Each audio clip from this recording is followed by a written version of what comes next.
Hi guys, welcome back. This week I want to talk about how I incorporate my teaching and learning scholarship into my overall life. And this is something that I've been doing since I was an adjunct faculty member out at a Cal State University before I came to Mount St. Mary's.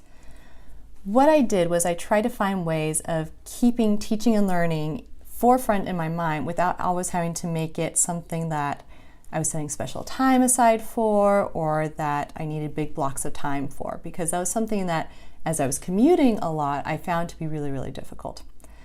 And so what I decided to do was to read one teaching book a year about teaching in higher education. And there's a ton of books out there on teaching in higher education.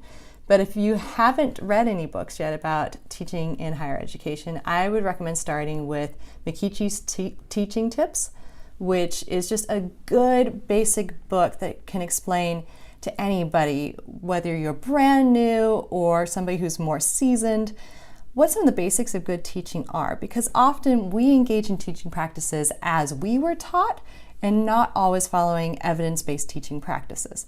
So that's an excellent book, and I'll link it below to start with if you're looking for a good teaching and learning resource that's based on evidence that's existing within our field already.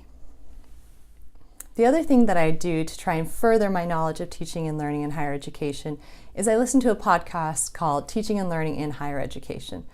Now, I've mentioned some of these before in certain resources I point to in these videos, but I do think the podcast is one that's worth putting on your subscribe list, because if you're like me, I don't personally live close to campus. So I find that I have these large blocks of time within the car to help further my knowledge about my field.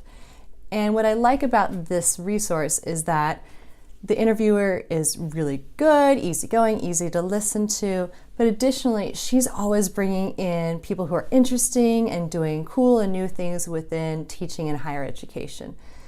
And so it gives you a chance to kind of preview some of the books that are out there on higher education, and also to familiarize yourself with some of the research and some of the big names within the field without having to sit down and block off 30 minutes or an hour of your time, because you're already spending that time commuting. You might as well just use it well. So I'll link to that podcast below as well if you're looking to incorporate more information about teaching and learning in higher education into your life. I think that's a really easy way to do it. I hope that you found this useful, and I will come to you next week with additional resources. Thanks. Bye.